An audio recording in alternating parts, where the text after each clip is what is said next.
Welcome to the Entrepreneur Power Hour, where we have fun, crack jokes, have a cool mastermind, and maybe learn something and then take it out and then be like, look, I'm educated.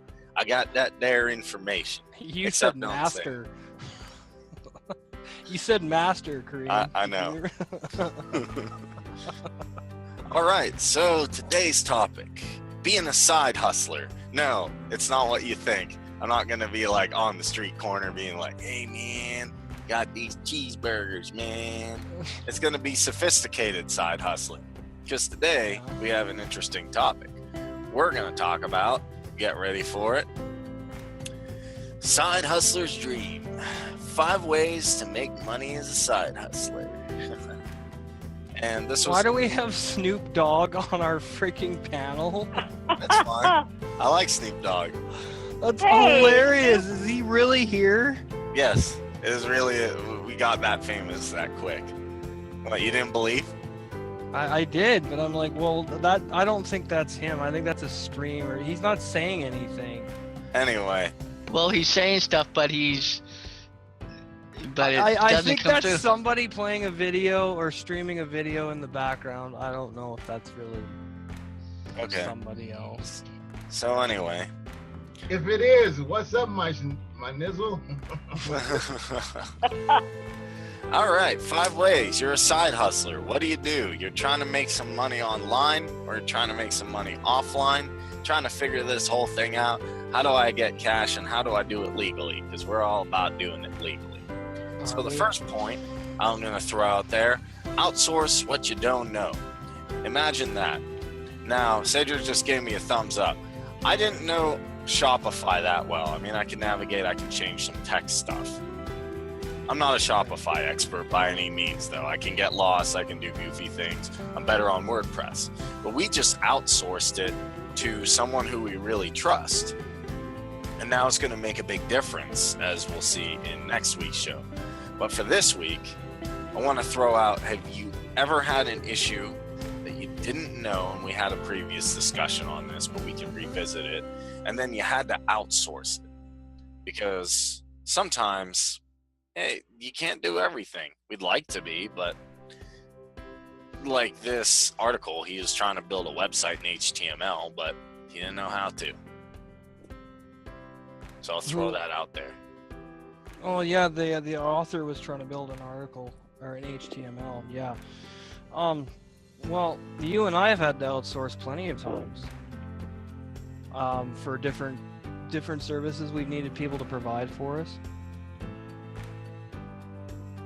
We've had lots of people do multiple things for us. Like Tom just built our branding website.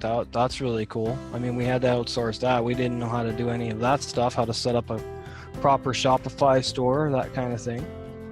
We've had to outsource for marketing assistance with the co-op and stuff like that. We've had to outsource to learn about cryptocurrency and educate people on that. What about you guys? What are some ways? What about you, Dan? Have you had to outsource quite a bit or what?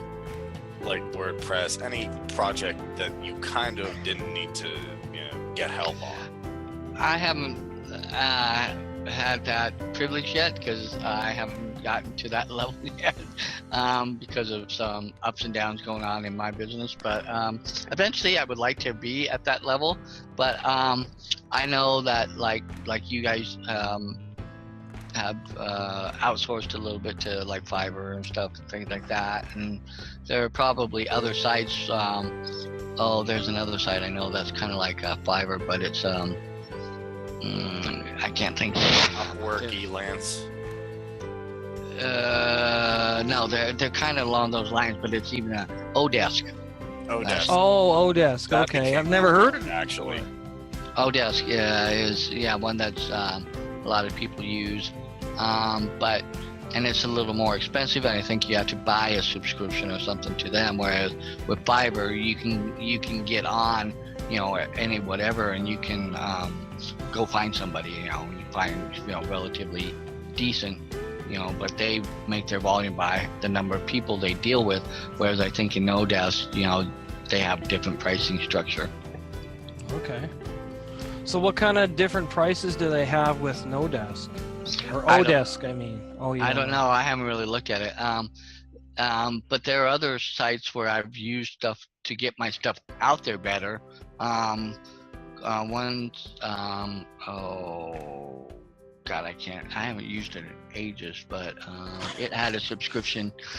But it was good at getting people to look at my content and get it out there for my content. But it was not Facebook, but it was another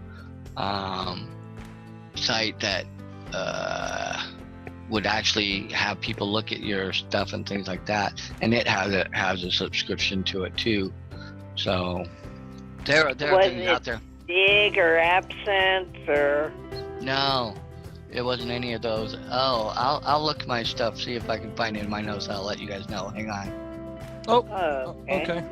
Go ahead and talk. I'll be listening. But Yeah, I think that outsourcing is a good idea. If you don't know how to do stuff, you got to look for people that can help you do it, right? So Kareem and I. Well, if you're a one-person operation,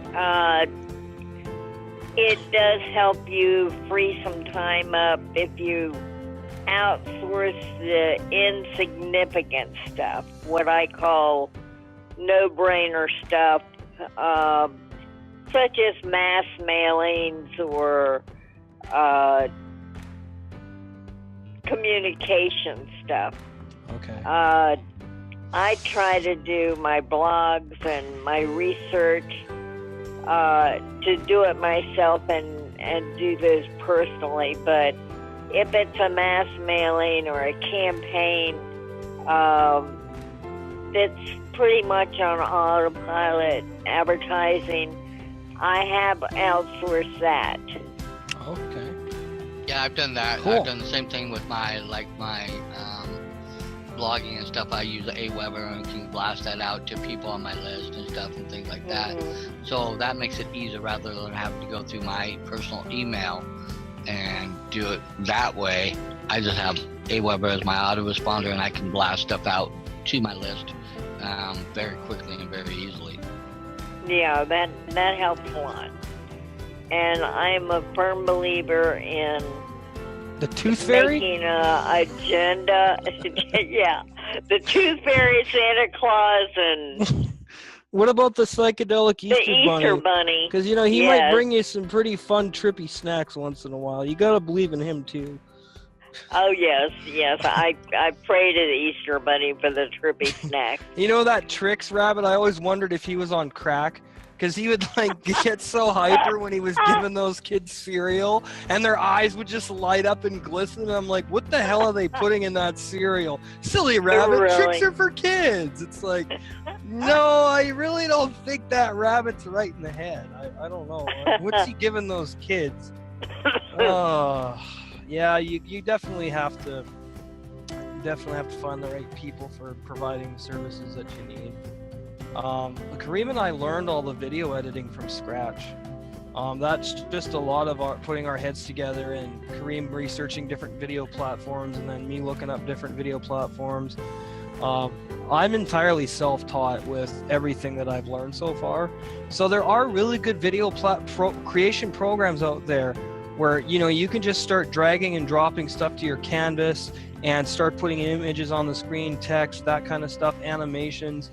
It's gotten really easy since the days of Adobe Premiere Effects, which is still the most difficult rendering video creation software there is. So yeah, Camtasia is probably the one that I've worked with the most, but Camtasia is video editing software. Yes, you can create videos with it, but I'll have to go through a tutorial on Camtasia sometime. It's a really great program. So I think if you have the initiative to learn something, you don't necessarily need to outsource in particular situations, but you can't do it all by yourself, obviously. I mean, if Kareem and I did everything that we're doing a lot, just the two of us, but I mean, if we had to do everything, it'd just be a nightmare. And then I would need that psychedelic trick cereal because I'd be pulling my hair out. Wish that rabbit would visit my house sometimes.